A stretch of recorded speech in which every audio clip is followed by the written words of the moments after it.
Marketing, the podcast.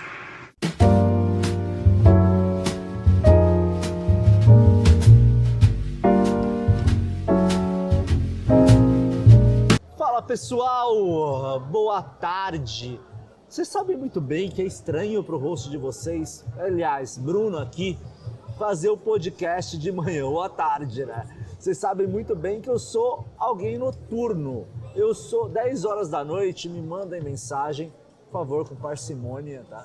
Mas me mandem mensagem 10 horas que é meu ambiente criativo. 10 horas é que eu tô lá, 4 horas da manhã eu durmo muitas vezes para acordar às 7. Saudável? Talvez não, mas eu gosto. Então às vezes eu durmo até mais tarde para isso, mas o podcast, vocês sabem que na maioria das vezes eu gravo à noite. E poxa, vocês sabem também que eu trago muitos amigos, né? Dentro do podcast. O Marketing The Podcast nada mais é do que uma comunidade. E é uma comunidade onde todo mundo fala de negócios, fala de marketing. Agora, eu sempre acreditei numa coisa. Gosto de fazer negócios com quem eu gosto. Seja vendendo, seja comprando. Então, eu vejo que isso é uma premissa do negócio, do mercado em si, da sociedade em si. E pensem nisso em relacionamento, porque a gente está falando de networking. Falando disso e indo para o episódio, estou aqui com a carismática, a Gen Z, que vai falar pra gente aqui. Raramente eu vejo uma Gen Z como ela. Rebeca, da Hello RH, RH do digital. Seja muito bem-vinda. Beca, eu chamo de Beca, posso chamar de Beca, né? Claro, sempre. Por favor, seja muito bem-vinda. Muito obrigada pelo convite. Eu acho até estranho quando as pessoas me lembram que eu sou Gen Z, porque eu tô acostumada a permear nos ambientes com pessoas mais velhas, então é isso. Estou muito feliz de estar aqui. Obrigada pelo convite. Super convidada, até para voltar. Eu me impressiono, Rebeca, porque no final das contas, só para vocês saberem como que eu conheci a Rebeca, eu acho que assim é uma forma muito legal para inspirar vocês a correrem atrás de conhecer pessoas, tá? A Rebeca, ela marcou comigo uma reunião e vocês sabem que eu vivo no interior, eu não gosto de ir para São Paulo.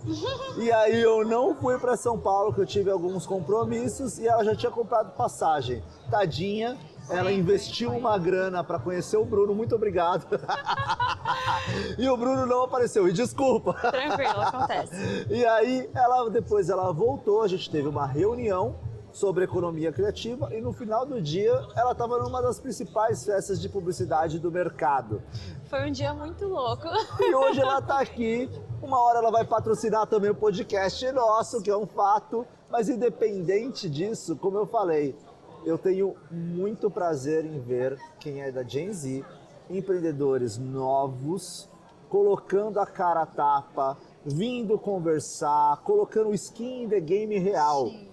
Beca, se tem uma coisa que eu defendo é coragem, que é muito ensinado onde? No jiu-jitsu. Verdade. Então é a coragem. Então parabéns pela iniciativa, eu queria que você desse a sua visão para a nossa audiência do que é essa coragem para você de ir conversar, buscar negócios e tudo mais.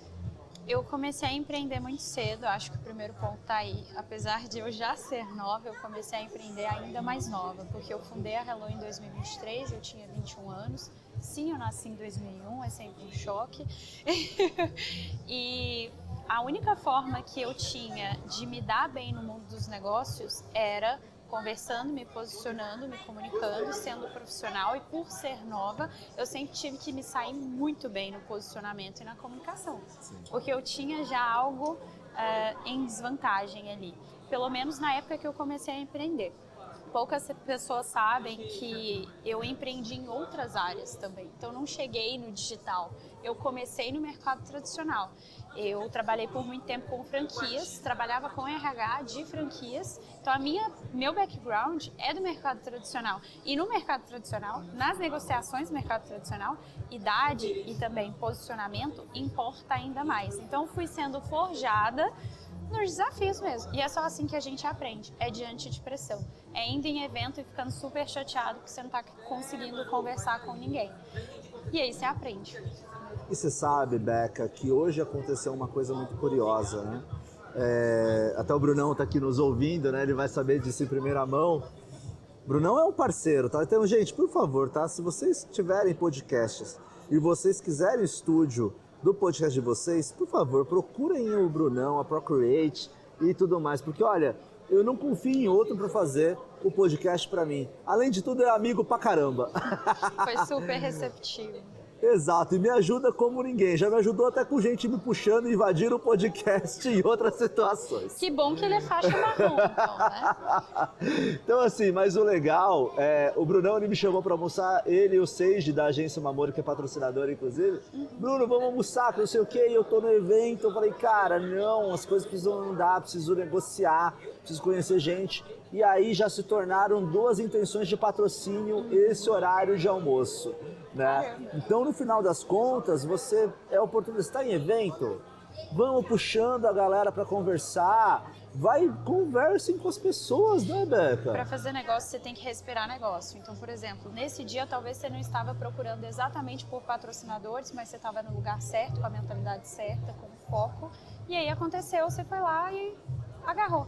Exato. Que é o que eu vivo todos os dias. Todo empresário, na verdade, vive todos os dias, né? Exato. E o empresário de hoje em dia, ele não é de hoje em dia, né? Eu aprendi assim, a minha prospecção, pessoal. E aí é uma coisa que todo mundo vem falar de outbound, Beca, tudo mais. Eu vou falar uma coisa. Eu andava pelo interior de São Paulo e via o tamanho da empresa, o nome. O nome, eu ia lá e procurava se tinha um site ou se tinha algum lugar o telefone da secretária. Isso era muito bom. Eu pegava o telefone da secretária, pegava amizade com a secretária e ela me passava para vários cargos. Por dia, eu acho que eu ligava para a secretária umas 15 vezes. Caramba. Quem fala que prospecção fria não funciona, né? A nossa relação foi uma abordagem fria. Foi uma abordagem fria. Funciona e funciona muito bem. Acho que você me procurou pelo LinkedIn, não foi? Exato. Eu vi o seu perfil. Primeiro, na verdade, eu vi o perfil da Camelo, eu achei super interessante, e eu vi o seu posicionamento. Falei, esse cara parece ser muito gente boa. Olha, então, o posicionamento profissional a gente não garante, agora ser gente boa. Não, eu falei, ele parece ser muito estratégico, tá ocupando um cargo muito estratégico, tem uma trajetória de relevância e ao mesmo tempo parece ser muito querido. É esse o cara que eu tenho que conversar. Então você tem que ser estratégico também na sua abordagem fria. Que é o relacionamento, né? Hoje eu não via tanto esse cargo. Antigamente ninguém dava importância pro relacionamento, era o cara de vendas, era tudo mais. Hoje tem o cargo de relacionamento. E foi o que eu falei contigo na nossa reunião, e eu estava genuinamente interessada em entender o seu papel, porque eu falei assim, cara, head de parcerias, né? Head de parcerias. Como assim? Era a head de parcerias. Aí eu falei, como assim, Bruno? O que é isso? Tipo, por que head de parcerias? Foi assim que tudo começou. E assim que começou, e assim como tudo começa. Você perguntando o nome da pessoa, tendo respeito com as pessoas. Gente, tenham respeito com as pessoas. Respeito é base de tudo. Respeito é educação, né? Então, assim, basicamente a gente teve essa conversa, se posicionou. E aí é uma aula de branding, de personal branding, que é uma coisa que a Beca se coloca. A Beca, ela coloca ali o RH do digital, ela se coloca ali para falar com o digital e de uma solução. E aí, Beca, eu vou puxar um tema. Eu tô chutando um pouco aqui, eu tinha um mini roteiro, mas eu sempre chuto um pouquinho o roteiro, tá? Mas eu sei que você vai tirar de letra isso. Que é justamente o quê? Quando a gente fala de RH, é algo muito estratégico nas empresas. A gente nunca viu, e o nosso Luiz Escavarda, né, fala tanto isso, e até na palestra do ano passado ele falou isso, dentro da Digitalx, que era, nunca se viu tanto gestor de RH se tornar C-Level. Então ele ser um CHRO, né, no final das contas. E por que isso? Porque cultura é uma coisa muito importante, porque pessoas é que fazem os negócios acontecerem. Mas a gente tem aí uma informação muito rápida, empresas crescendo, e a economia criativa vai embora, porque é criatividade. Como controlar isso? Como criar cultura na empresa? Como estruturar dentro de startups, agências, o RH, como fazer, como trabalhar essa gente? Cara, essa pergunta é muito interessante, é uma das mais simples, mas também uma das mais difíceis do RH. Porque cultura é algo quase que volátil, abstrato. Por isso que tem gente, inclusive, que não sabe criar cultura. Porque o próprio líder está perdido no que é cultura, como que se cria, fica algo no campo das ideias ou vira frase de parede. E, recentemente, eu desenvolvi uma estratégia simplérrima para criar cultura, implementar cultura, que tem me ajudado muito, tem ajudado muito os meus clientes, principalmente no digital. Porque eu vim conversando também na linguagem do digital. A cultura é o seu ICP, é a sua persona. Começa daí. Se você consegue desenvolver uma persona, você também consegue desenvolver uma cultura. Porque a cultura nada mais é do que a personalidade da sua empresa. E aí, onde que a gente erra? Querer desenvolver uma cultura muito distante, muito ideal, muito institucional, tipo, é uma organização, mas cultura é sobre pessoas. Então, como que você estrutura uma pessoa, estrutura uma cultura se não é pensando em pessoas, se é pensando numa instituição, num prédio, numa caixa? A cultura é tão viva quanto o marketing. E eu acho isso bizarro, porque os meus clientes que às vezes são ruins em gerar cultura, são excelentes marqueteiros. Eu fico assim, cara, como que você é tão bom de vender pro seu cliente, você não vende pra dentro, não vende pro seu time, que é o seu primeiro cliente? Vou entregar pra vocês a estratégia. Escreva uma pessoa ideal dentro da sua empresa. Então, por exemplo, eu escrevi sobre a Hello, né? Se a Hello fosse uma pessoa, como que ela seria? Ela seria uma pessoa de bons hábitos, ela seria uma pessoa saudável, seria uma pessoa que faça jiu-jitsu porque gosta de desafios, é uma pessoa orientada a resultado, é uma pessoa empática. Como que ela se comporta no dia a dia? Ela é pontual porque ela é comprometida, ela é formal quando precisa porque ela tem profissionalismo. Então, descrevo essa pessoa, essa persona, como se fosse um ICP mesmo que eu estou tentando buscar, que eu estou tentando atingir. E aí agora é papel do meu time atingir isso. Então, eu desenho um quadro, falo para as pessoas, é para lá que a gente vai. Cultura é basicamente isso. E é muito legal se falar isso, porque ontem na palestra, casa muito com a palestra que a gente teve ontem, né? A gente estava conversando com o CEO da Deskify e ele falando um pouco disso, né? O Vitor, um grande abraço, Vitor, inclusive, ele falando, a partir do ponto que a gente foi crescendo, por vezes a gente olhou e falou, cara, peraí, eu e o meu sócio, a gente falou, pô, não era essa a cultura, não era isso que a gente estava se propondo fazer, é bem diferente o que a gente imaginava fazer. Então a gente tem que olhar para trás, vamos pegar aqui, mexer no time, entender um pouquinho, olhar para nós mesmos antes de tudo e falar, vamos recusar negócios que não têm a ver com a nossa cultura. Porque a cultura, se você se perde depois de 100 colaboradores, 150, para retomar, é muito difícil, né? Sim. Por que os líderes, inclusive, perdem cultura mediante crescimento? Simples, para de passar. Sim. Então, tá crescendo, tá ganhando dinheiro, eu tenho que contratar gente, eu tenho que vender, eu tenho que expandir, eu tenho que abrir unidade nos Estados Unidos. Penso um monte de coisa, mas eu tô repassando cultura no dia a dia. Então a gente vê um gap onde, quando a empresa era pequenininha e eu tinha como dona proximidade com meus líderes e com os meus colaboradores, eu estava constantemente gerando cultura, mas eu não formei geradores de cultura. Então eu não estou formando liderança. Se eu não estou formando liderança no futuro, eu não tenho pessoas preparadas para representar a minha cultura no dia a dia. E existe um ponto que você citou, eu citei até na palestra ontem, que é, eu sou formado na Whirlpool Brastemp. Então, eu era fechado toda semana dentro de uma sala e tinha que ouvir que o Brastemp, não lembro o slogan exato, faz muito tempo, mas mesmo assim a essência ficou, que é, se é bom é Brastemp. Então, e olha que maluquice quando você vê que a cultura, como as coisas evoluem, como que a publicidade é importante. Na minha época, e aí eu tô falando da minha época já como millennial disso, eu ia escolher uma máquina de lavar, eu fui escolher uma máquina de lavar que eu precisava comprar para casa nova junto da minha mulher. E na hora que eu olhei, eu falei, cara, beleza, não tem Brastemp no interior, não tinha, eu falei, mas tem Electrolux? Não tem. E aí, quais que tinham? Samsung, LG e Midea. Será que essa cultura ainda está sendo trabalhada na Brastemp? Será que a distribuição está sendo bem feita? Como isso daí era uma Casas Bahia que eu estava, inclusive. Uma Casas Bahia não ter Brastemp, na minha época era inconcebível, sabe? Então, a cultura de time, de você mostrar que é bom, de estar lá o produto, como está isso hoje em dia, não posso falar, não sei por dentro da casa, foi a minha impressão e a minha opinião sobre isso. Existiu uma questão também que a gente discutiu ontem, que eu acabei ouvindo bastante, algumas startups, não lembro exatamente qual startup, qual profissional que disse isso, eu estudo muito, então no final das contas eu acabo perdendo fontes. Mas a essência fica, que é justamente que contrate gente boa, esqueça o job description. Contrate gente boa e ela define o que ela vai fazer lá dentro. Acho isso uma coisa difícil de ser implementada. Aí coloca o RH como uma forma mais estratégica. A gente debateu entre C-levels, entre executivos, profissionais de marketing, mas não tivemos a visão da RH de especialista. Como você vê isso?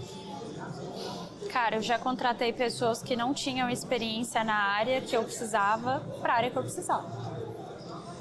Então, tanto para a minha empresa quanto para os meus clientes. Às vezes eu tenho um cargo, eu tenho diversos currículos com experiência naquele cargo, eu tenho alguns outros currículos com experiência ou similares, ou convergentes, ou até mesmo diferentes, mas que toda a vida da pessoa, toda a trajetória da pessoa vai de encontro com a cultura da empresa, com o comportamento que eu espero e também com os entregáveis, porque eu não sou fã de esquecer resultado não, tá? RH é dinheiro, RH é lucro, são pessoas que entregam resultado e no fim a gente tem margem dentro da empresa. Mas é olhar para a função e não para o cargo.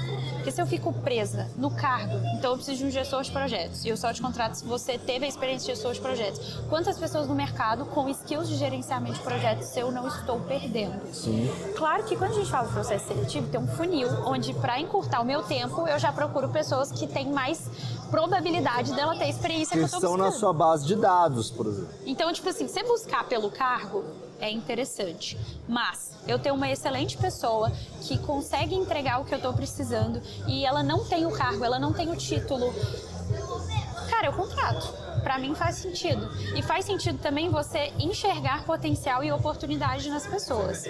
As melhores contratações, a gente cruza uma relação de perfil, potencial e oportunidade. Você tem o perfil para aquilo? Check.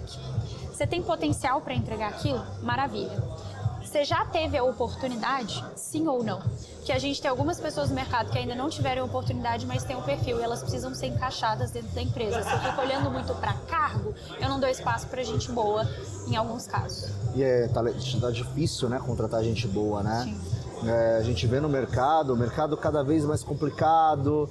A gente tem aí uma questão de educação que a gente pode entrar, né? Então, de experiência. Hoje as faculdades falam bastante disso, né? As universidades passando uma dificuldade devido à empregabilidade que está por experiência. Eu li uma pesquisa da FGV recentemente falando sobre a dificuldade de contratar, que ela realmente é estatística. Observa-se uma dificuldade real hoje de contratação em comparação com 2019, 2015, realmente está só piorando. E um dos problemas é, inclusive, a entrada tardia dos jovens no mercado de trabalho. Para o setor de serviços isso é péssimo, porque serviço contrata principalmente júnior, principalmente gente nova, para formar essas pessoas. Então, eu comecei a trabalhar com 15 anos. Começou com quantos? 12. Hoje isso é crime. Gente, vamos lá. Deixa eu explicar algumas coisas para vocês. Eu não vou entrar aqui em partido político, eu não vou entrar em direita, esquerda, não vou entrar em absolutamente nada disso. Estou falando de trabalho, tá? Trabalho. Uma opinião polêmica, tá? Bem polêmica. Vamos lá. Eu prefiro muito mais... isso foi iniciativa minha? Foi iniciativa sua também? Sim.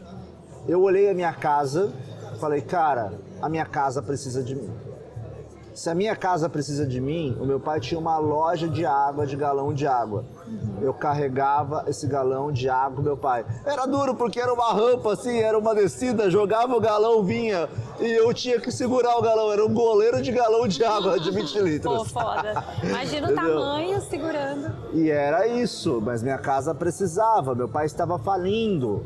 Então, no final das contas, eu precisava e depois eu fui vender jogo pirata camelô. Foi isso. A realidade é essa. Gente, eu não tenho berço, tá? Muito pelo contrário, só tinha uma bola de basquete e um sonho, tá? E aí eu fui vender. Então, já tive todos os altos e baixos da vida. Essa é a vida real. E essa é a vida também que a Becca tá falando. Toda experiência é válida. Sim. Né? Todo mundo conta vitória, né, Becca? E o que forma as pessoas é ir para o mercado e ter a experiência. Então hoje eu converso com pessoas de 22 anos que nunca trabalharam. Eu fico assim, poxa, peraí. Maluco isso. Você saiu do ensino médio tem quanto tempo? Então a gente tem realmente um gap de contratação no mercado por conta dos jovens estarem entrando no mercado de forma mais tardia. Sim, sim. E assim, existe uma questão hoje que muito me eu como marqueteiro, como profissional da área, eu falo de bolha, eu fico bravo, mas na verdade eu fico bravo porque envolve a minha área e porque eu sei.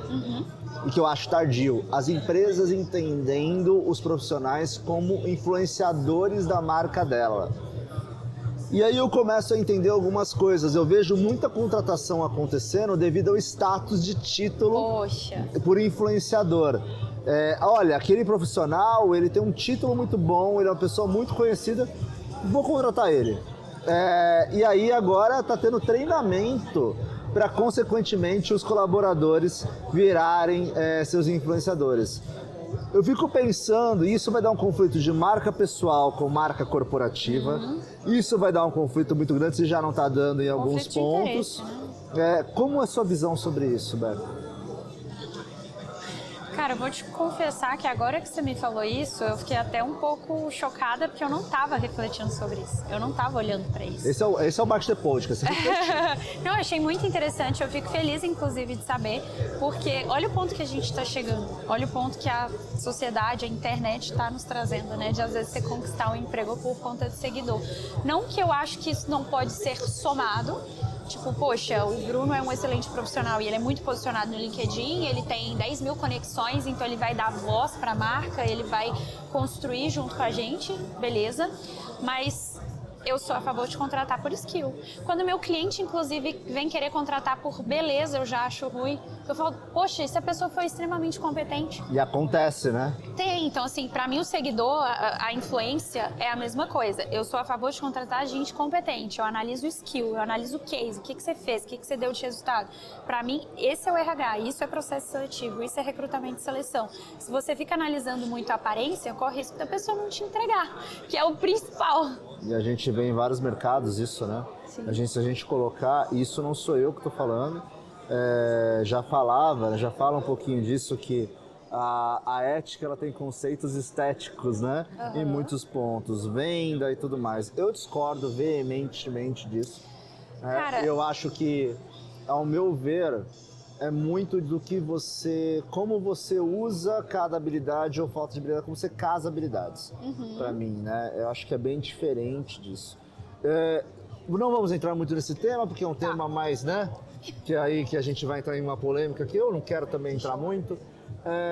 Eu queria entender um pouquinho com você, Beca, sobre o evento, assim, por exemplo, a Digitalks. Trouxe aqui heads de marketing, trouxe pessoal que era técnico da área, e você também é uma técnica da área, e o pessoal tá ouvindo o head marketing e pensando, o que o head marketing quer ver? Por que eu vou no evento? E você, ao contrário deles, você não é uma head marketing, mas é uma teórica head de RH. Você é uma pessoa de recrutamento que vai contratar o pessoal de marketing. Então o pessoal já está olhando e falando, pô, preciso falar com ela. Sim. Entendeu? Quando você vem no evento, o que para você chama atenção? O que você quer ver? O que faz sentido para você quando você vem no evento, considerando que você trabalha no mercado de economia criativa, tech e por aí vai? Cara, eu tenho algumas coisas que eu valorizo muito em evento, inclusive eu vi aqui no Digitalks. A primeira coisa é conhecimento prático, conhecimento de quem está fazendo, quem está aplicando. Eu acho que vale mais do que um curso de uma pessoa que não está fazendo, não está aplicando. Vale mais, às vezes, do que um livro. Você entender um case junto com aquela pessoa que está ali palestrando. Então, escutar de pessoas reais que estão construindo, que estão fazendo. Segundo, todo evento fala-se sobre networking, as conexões que a gente gera no evento, tanto de amizades, que é uma coisa que você zela e você preza muito. Poxa, ter amigo inteligente e foda é bom pra caramba, né? Mas também os negócios que a gente tem possibilidade de fazer em eventos como o Digitalks. Tanto para empresário é muito relevante estar nesse tipo de evento, se posicionar, quanto para marcas pessoais, pessoas, colaboradores. Crescimento e desenvolvimento, quem tem que investir nisso é você mesmo. Então, se você quer crescer na sua carreira, a primeira pessoa que tem que se importar com isso não é a sua empresa, é você. Sim. E aqui você vai ser visto. Quem Sim. é visto é lembrado, né? O que eu procuro em evento, e eu acho, inclusive, que o Digitalks está entregando isso de forma muito legal. Os cases, as palestras, conhecimento prático de quem está fazendo, networking de ponta, com gente da área. Então, aqui já está extremamente nichado, né? Se você quer formar parcerias específicas, eu buscaria isso num evento. Maravilhoso isso, porque assim, teve uma palavra que colocaram aqui que é conexões.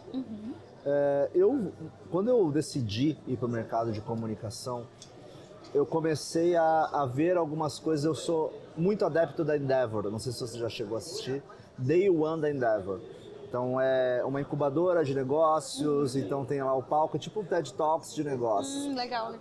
E aí ali tinha, a palestra é um pouco antiga, mas ainda é atemporal, eu diria, do Marcelo Salles, da 21212. Procurem no YouTube. Conexões que movem a vida. Como ele foi de vendedor de sucos na porta dele, que ele vendia suco para pagar a conta, até ele se tornar um dos mega empresários do mercado, sabe? Então é muito legal. Então, conexões que movem a vida. Ele começa: eu vou mostrar para vocês como as conexões mudaram a minha vida. Então é um fato, né? A gente está olhando hoje, dentro da nossa economia, dentro do mercado que eu estou inserido, que o marketing de podcast está inserido, que é o mercado da economia criativa.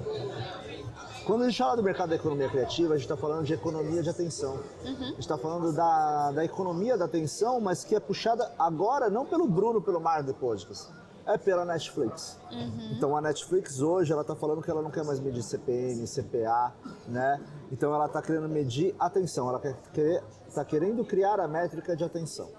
O futuro é o tempo de tela, né? Exato, mas dentro disso, eu estou entregando aqui também para nossa audiência para que vejam onde está a atenção de cada público que vem aqui e conversa com a gente. E aí eu te pergunto, Beca, Beca, pessoa física, e a Beca, pessoa jurídica. Quando você vai se atualizar, quando você vai consumir conteúdo, você assiste série, podcast da sua pessoa física, quando você vai para profissional, você lê blogs, o que você faz para manter atualizado? Consumo de conteúdo, como que é para você?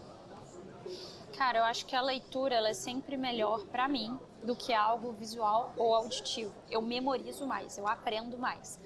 Claro que quando a gente fala de escutar ou ver, você tem mais quantidade em espaço de tempo, porque ler demora. Sim. Mas é justamente algo que eu não estou querendo perder nesse momento. É o aprendizado demorado, denso, profundo. Então, ler um artigo de 30, 50 páginas é algo que eu acho que faz super sentido. Eu memorizo mais esses conceitos e eles têm mais aplicabilidade para mim.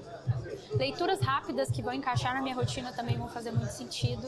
Nos principais sites, né? Forbes, Exame, BBC News, realmente coisa que todo mundo deveria estar sabendo. Eu acho que a gente tem que estar conectado nesse sentido. Eu tô programando meu algoritmo também para me ajudar, então eu sigo todos os drops ali no Instagram de tech, de IA, de RH, de marketing, para eu receber também na minha timeline os conteúdos que eu quero, que eu valorizo, e sim, eu acompanho alguns podcasts. Eu fui falando em ordem de prioridade, mas respondendo, eu acho que tudo, acho que a gente tem que casar leitura com podcast, com audiobook, mas eu prefiro ler. Perfeito. E aí, uma coisa que é legal, né? A gente viu livrarias sendo fechadas. Aqui em São Paulo, eu tinha uma livraria que eu gostava muito, a FINAC. A FINAC fechou e era um ponto da Paulista que eu adorava, né? Caramba. Saraiva fechou, a antiga Saraiva. Mas isso quer dizer, quando você fala de livros, a livraria ela precisa entender que ela tem que ser uma experiência. Sim, cara, que é comunidade. Livraria com cafeteria, tipo, isso é vida, né? Eu sou um pouco... Minha matéria preferida no ensino fundamental e ensino médio, isso formou muito a minha cabeça, era literatura. Então eu já passei recreio de escola na biblioteca. Ao mesmo tempo que era a pessoa dos rolezinhos também. Sempre fui muito comunicativa, muito bem relacionada, mas eu gostava muito de ler. E isso me moldou. Eu não quero perder isso. Eu tô lutando, inclusive, para não perder isso, porque o natural é que a gente fique mais tempo scrollando, né? Exato, e a gente teve agora com o CEO da Amplify aqui, que é um palestrante renomado mundialmente, e ele falou justamente isso. A IA tá aí. Eu trabalhei com a minha empresa para a IA estar aqui. Por que ninguém tá tirando tempo para estudar? Sim. Sabe? Então, peraí. Se a IA pode fazer para mim, eu consigo colocar no meu dia estudo. e pensar em formas da IA trabalhar de formas criativas. Sabe o que me deixa puta? O pessoal tá usando a IA para emburrecer. Então eu quero facilitar tanto a minha vida ao ponto de tudo ser uma leitura dinâmica, tudo é rápido, nada é denso, nada é profundo. Ao invés de usar o chat GPT, outras IAs, Manus, ou construção de fluxo para automação, para realmente aprofundarem algo, as pessoas estão usando para ficarem mais rasas, mais superficiais. Isso me entristece. Isso nos times, inclusive, também é um perigo. Você tem que ensinar as pessoas a serem profundas com IA, usar a IA para se aprofundar, para estudar, para aprender, não para te dar uma resposta pronta, rápida, e sim para cavar, para absorver. Exatamente. E assim, a gente vai ter um gap, e eu tô falando isso desde o primeiro episódio aqui no Digitalks, que é um gap entre Gen Z e Millennials, porque os Millennials olham para IA e falam, não vou aprender IA. Não vou aprender, mas são eles que têm, somos nós que temos, né? Um pouco ali do que anos 90, anos 80, pega a cultura pop anos 2000. Mas a Gen Z tem a velocidade que o Millennial não tem o nativo digital, o social first, que hoje é pedido pelas empresas. Então vai ficar um gap aqui. Quem conseguir juntar esses pontos vai conseguir ter uma vantagem de mercado. Né? E o líder que conseguir trabalhar o melhor das gerações, fazer essa administração, fazer essa gestão, que é o papel do líder, ele vai ter um time que performa absurdo. Estava conversando isso agora há pouco aqui com o Roberto, né, que ele tem um time 100% formado por pessoas da geração Z que performam, que não dão dor de cabeça. Assim, não tem como não ter dor de cabeça tendo uma empresa, mas não está fora da curva. Ele não está aqui reclamando da geração Z. Não tem muita gente reclamando das gerações, reclamando da geração Z, que eles não são engajados, que eles não querem trabalhar, mas não sabem também conduzir essa geração. Qual que é a solução, né? Ninguém dá. Verdade. Beca, a gente vai chegar aqui ao final do episódio e aqui eu lancei uma pergunta na Digitalks Indie Summit 25. Aliás, estamos na Digitalks Indie Summit 25, que é o coloque o host na fogueira. Meu Deus. Faça a pergunta ao host. E aí eu respondo para você, a gente inverte os papéis, você tá de host e você faz uma pergunta, uma curiosidade que você tem e eu respondo. Tá, deixa eu pensar que agora eu vou usar bem o meu direito. Nossa, gente, tá vendo? Vou abrir aqui a minha carta de talvez eu não saiba. Vai lá.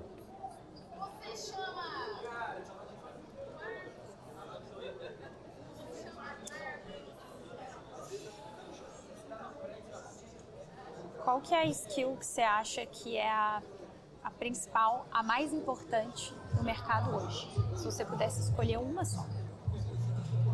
Uma só? Nossa, mas aí você me quebra também. Vamos lá. Poxa, mas eu sou o defensor do relacionamento.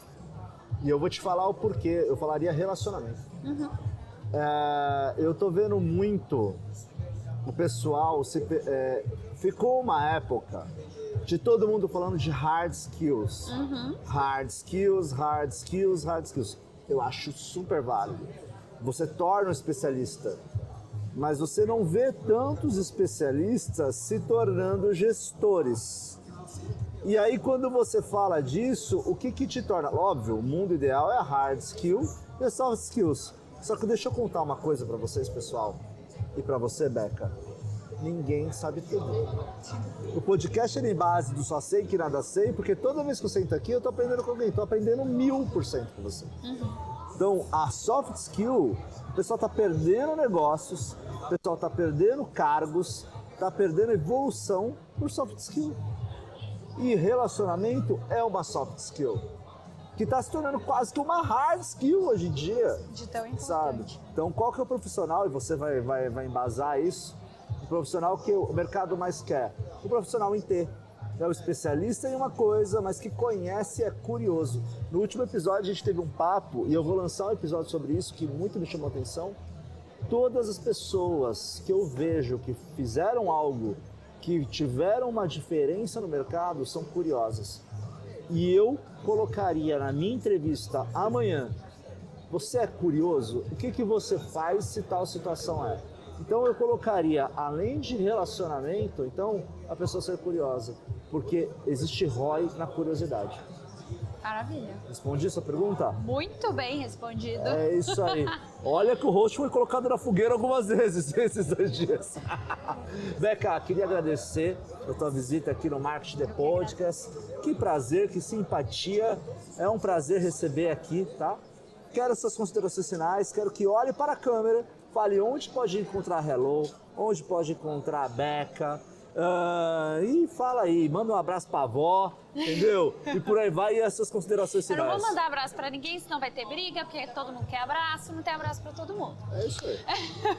Pessoal, Hello Rebeca para me encontrar nas redes sociais. Lembrando que Hello como se escreve R-E-L-O-U, porque a gente é mineiro. E a Hello é o RH do digital, hello.rh no Instagram. Conte conosco para a construção de times fortes, mas também desenvolvimento de cultura que sustenta o seu crescimento. Ótimo. Pessoal, mais um episódio chegando ao final aqui na Digital Summit 25. A simpaticíssima Rebeca da Hello esteve aqui com a gente. Vamos finalizar esse episódio, mas tenho certeza que vocês vão levar muitas coisas do que ela falou para casa. Quero agradecer, como em todos os episódios, tenho que fazer aqui o momento sponsor nosso, né? Agradecer aqui a Yuma S.A., que faz isso aqui acontecer, que faz o podcast aqui acontecer. É uma das principais, se não para mim, e eu defendo com unhas e dentes, a Yuma. Principal formação executiva com saúde mental, voltada à saúde mental, segurança mental. E temos aí o The Simons Marketeers, maior comunidade de marketing do país, que também nos apoia, tem a ferramenta de A-Marketing Chat, que também é um apoio aí para o podcast, que ajuda muito na nossa produção no podcast. Acreditem, eu tenho uma equipe no Marketing Chat. JE Seguros, se vocês estão contratando Seguro Porto, a JE é o lugar para vocês comprarem. E tem aqui a Agência Mamori, que é uma apoiadora nossa aqui, que faz isso acontecer também. É isso, um grande abraço e nos vemos em alguns minutos. Até logo!